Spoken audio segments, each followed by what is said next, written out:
Troy High School says its auto lab was looking pretty poor, so the school reached out to local businesses and soon created something that is going to give kids opportunities. Today, Troy High School unveiled its state-of-the-art auto technology lab.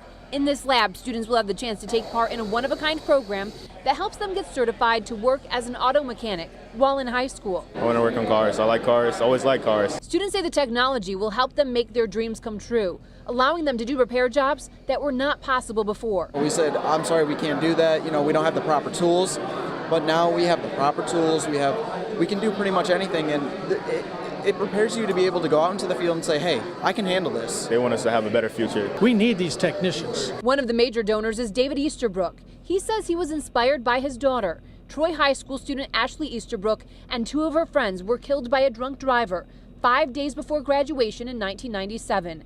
Since, her family made sure scholarships were given away in her honor. Big desires to help people, and this is just another way.